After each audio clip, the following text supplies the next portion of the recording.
पर्दा फट गया ऑडियो बुक के सफर में हम आगे बढ़ते हैं इसके 8वें अध्याय की तरफ। इससे पहले जिन भाई बहनों ने इसके पहले के अध्यायों को नहीं सुना है तो इसे जरूर सुने, ऊपर दिए गए आई बटन पर क्लिक करके। और हाँ, आगे के अध्यायों के लिए चैनल को सब्सक्राइब करना ना भूलें। तो चलिए बिना देरी किए हम अपने 8वें अध्याय की तरफ चलते हैं। अध्याय 8, नया नियम। मुझे स्वस्थ हुए 3 सप्ताह बीत गए। बाइबल पाने का मार्ग मुझे मिल गया। मैंने आंटी से कह दिया कि रजिया से मिलने जा रही हूँ। उन्होंने सलीमा को साथ ले जाने को कहा। इसकी कोई जरूरत नहीं आंटी, मैं कोई बच्ची तो नहीं। कार निकालने के लिए मुंशी जी से कह दीजिए, मैंने कहा। ड्राइवर मस्जिद ने चमकती हुई नीली मर्सिडीज कार का दरवाजा खोला। पिछली सीट पर्दों से अच्छी तरह ढकी थी ताकि बाहर से लोग अंदर न झांके। कार में बैठकर मैं रजिया के घर पहुंची। मैंने उन्हें पहले ही अपने आने की खबर दे दी थी। मस्जिद को दोपहर के भोजन के समय के बाद आने के लिए कहकर भेज दिया। रजिया को कहा कि किसी जरूरी काम से जा रही हूँ, जल्दी लौट आऊंगी कहकर गेट तक चल कर गई। एक तांगा बुलवाकर, क्या तुम कचहरी रोड में रहने वाले किसी मसीह को जानते हो? मैंने पूछा। तांगा वाला एक वृद्ध व्यक्ति था। उत्तर की ओर संकेत करते हुए बोला, पाकिस्तान बनने से पूर्व वहाँ मसीह रहा करते थे, परंतु अब रहते हैं या नहीं मुझे पता नहीं। यदि आप चाहो तो वहाँ ले चलता हूँ। मैंने कहा, कृपया मुझे ले चलिए। उसने तांगा आगे बढ़ाया। हम एक बड़ी इमारत के सामने आ खड़े हुए। वह एक गिरजाघर था। उसके पीछे वाली ऊंची दीवार में एक गेट लगा था। तांगे वाले ने उस गेट के पास तांगा रोक दिया। मैंने उतर कर किराया चुकाया और उसे भेज दिया। गेट के अंदर एक बड़ा बाग और घर दिखाई दिया। वहाँ पेड़ की छांव में रखी मेज के पास एक आदमी बैठा था। मेज पर कई किताबें रखी थी। जैसे ही मैं उस व्यक्ति के पास पहुंची, उसने अपना सिर उठाकर मेरी ओर देखा। मुझे बहुत आश्चर्य और संतोष हुआ, क्योंकि इसी चेहरे को यीशु ने मुझे दर्शन में दिखाया था। वे मुझे देखकर बोले, यदि आप मेरी पत्नी से मिलने आई हैं, तो मुझे खेद है वह यहाँ नहीं है, लाहौर गई हैं। जी नहीं, मैं आप ही से मिलने आई हूँ। मैंने आपको दर्शन में देखा है। प्रभु ने मुझे बताया कि आप मुझे बाइबल देंगे। वे मेरी बात पर विश्वास करने से हिचकिचाए। फिर मेरी ओर देखकर, तुम कौन हो? किस धर्म को मानने वाली हो?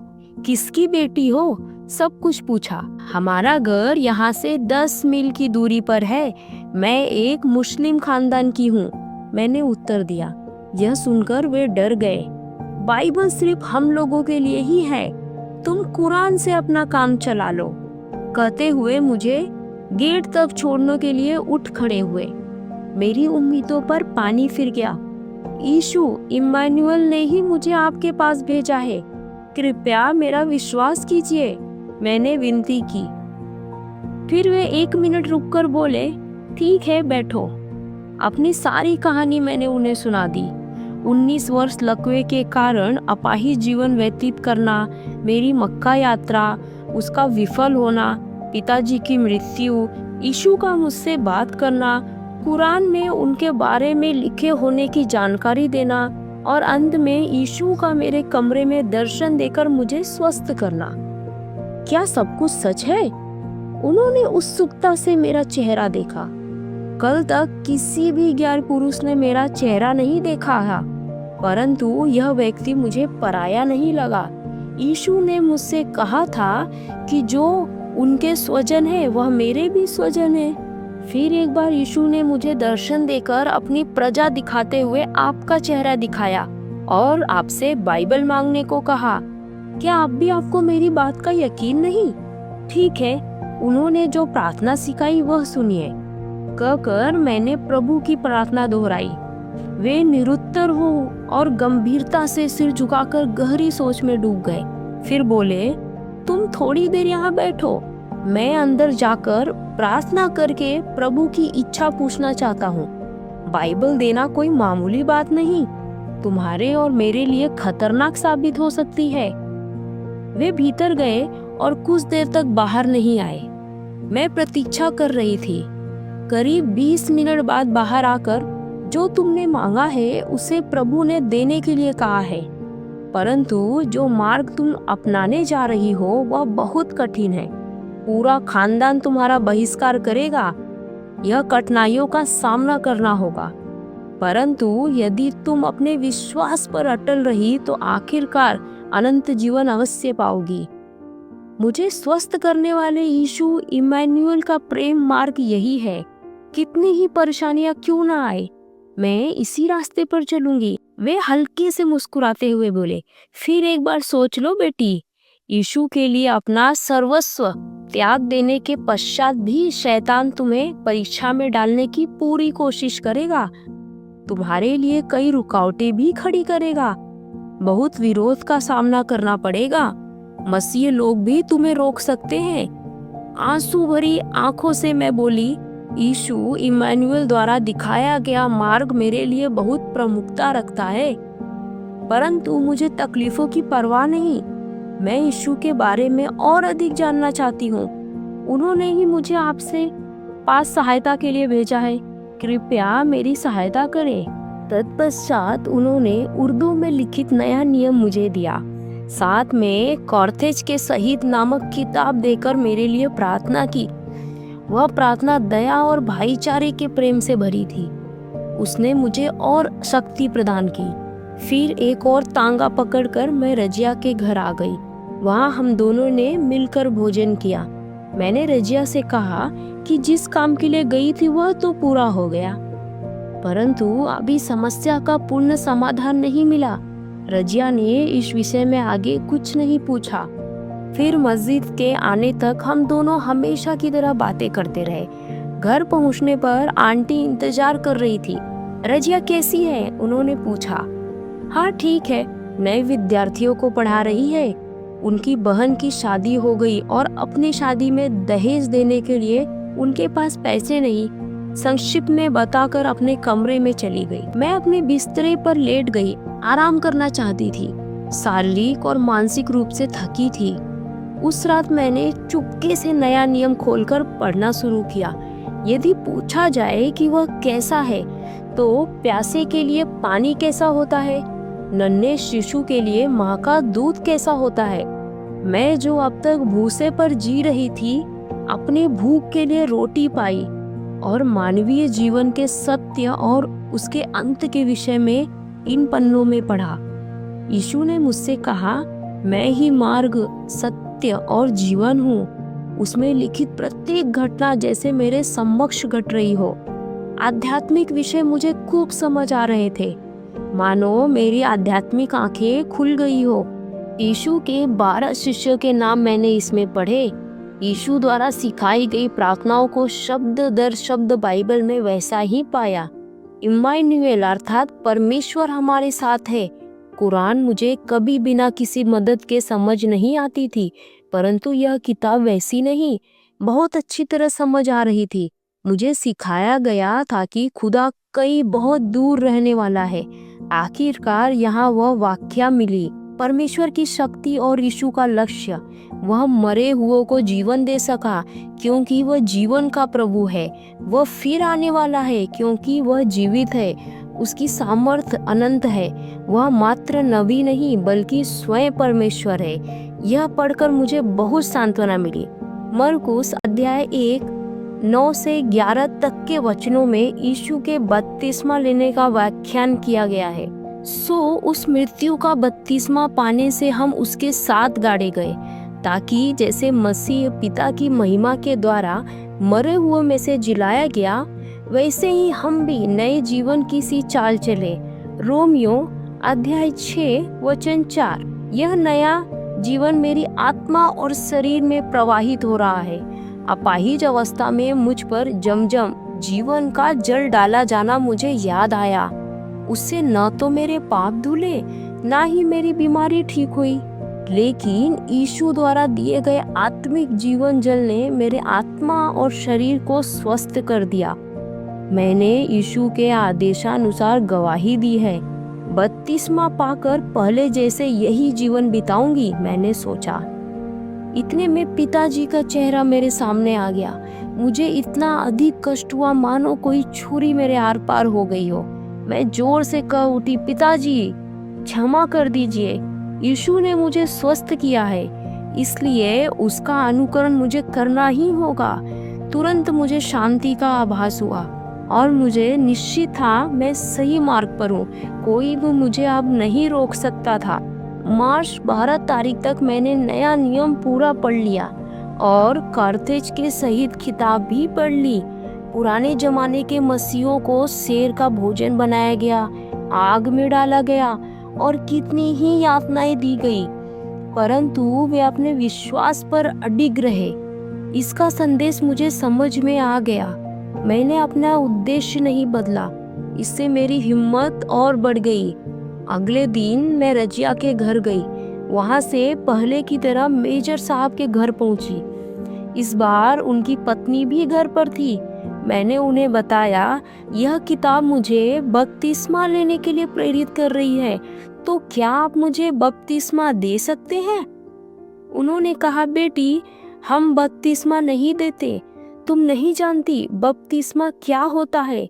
फिर कभी तुम अपने घर वापस नहीं जा पाओगी। तुम्हारे परिवार वाले तुम्हारा कत्ल करने पर भी उतारू हो सकते हैं। सहृदयी सगे संबंधी भी इस्लाम धर्म त्याग देने के कारण पूरी तरह तुम्हारे विरुद्ध हो जाएंगे। अपनी बहन का ख्याल रखना। क्या वे पिताजी की इस अंतिम इच्छा के खिलाफ मुझे हानि पहुंचाएंगे? यदि हाँ, तो भी मैं इस मार्ग से नहीं हटूंगी। मैंने मन ही मन दृढ़ निश्चय किया। यीशु के शब्दों ने मेरे जीवन में जड़ पकड़ ली और अब ताजा महसूस करती थी, सामर्थ्य तथा उन्नति से भरी। जबकि पहले धर्म की निरसता थी जो केवल इतिहास ही था। यीशु इम्मानुएल मुझे गवाही देने के लिए कह रहा है। अगर उसकी आज्ञा का पालन न करूं तो उसकी शांति खो बैठूंगी। मसीह के बिना जीने से तो अच्छा है उन्हें पाकर मरना। मैंने अत्यंत गंभीरता से कहा। मेजर साहब और उनकी पत्नी एक दूसरे की ओर देखकर मेरी तरफ मुड़े और बोले, ठीक है बेटी, यदि यीशु तुमसे इतने स्पष्ट रूप से बात कर रहा है तो उनकी इच्छा के विरोध में मत जाओ। बपतिस्मा का इंतजाम मैं लाहौर में करूंगा। मेरी पत्नी तुम्हें वहां लेकर जाएगी। मैं एक अनुभवहीन विश्वासी ने सोचा कि जो कदम यीशु ने मुझे उठाने के लिए कहे हैं केवल वही मेरा काम है। मसीह लोगों को ढूंढना और उन्हें अपनी चंगाई के बारे में बताना और फिर बपतिस्मा लेना। मैं घर वापस आकर बपतिस्मा की तैयारी में जुट गई। अपने परिवार वालों को कैसे छोड़ सकती हूँ? मेजर साहब ने पैसे और गहने न लाने की चेतावनी दी है। क्या यीशु यही चाहते हैं?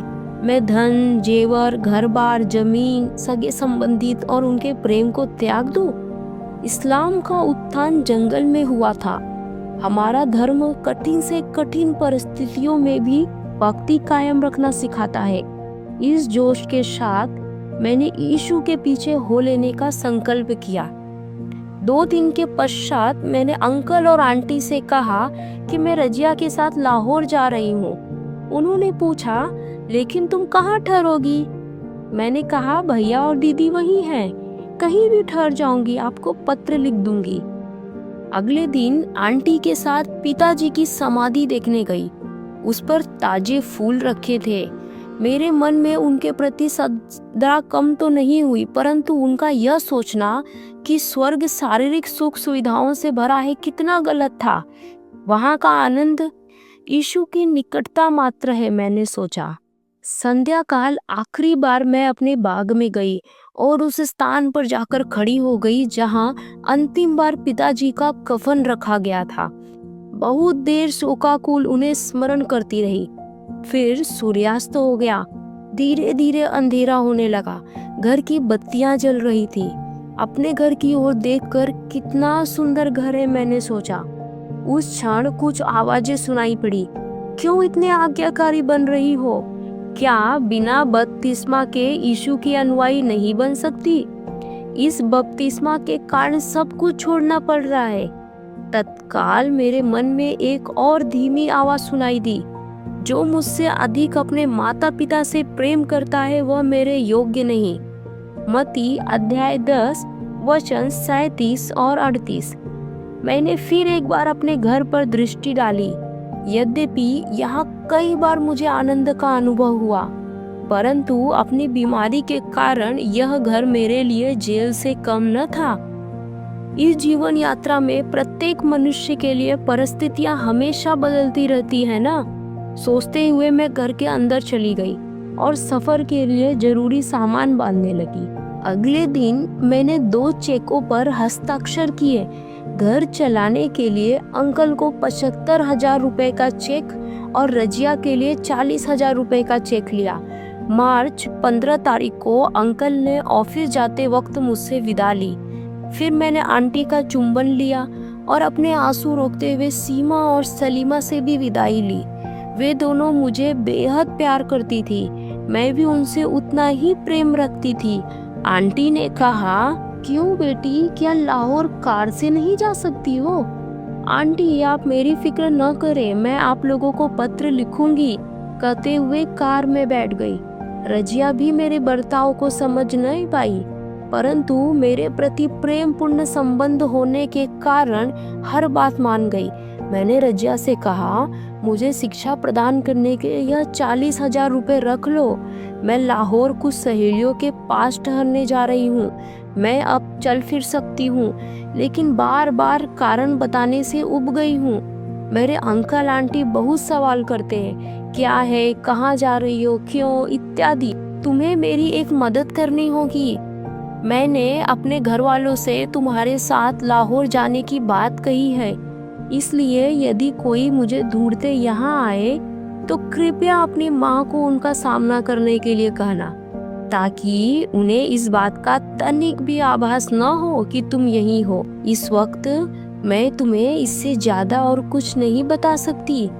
फिर पहले जैसे टांगा पकड़कर कचहरी रोड में रहने वाले मेजर दंपत्ति के पास चली गई। उसी दिन वे मुझे कार में लाहौर ले गए। वहाँ एक असलम खान नामक पादरी के घर मुझे पहुंचवाया गया। नए मसीह के रूप में मेरे जीवन का एक नया भाग आरंभ हुआ। मैं मसीह लोगों के बीच में थी। इस सब की मैंने अपेक्षा भी नहीं की थी।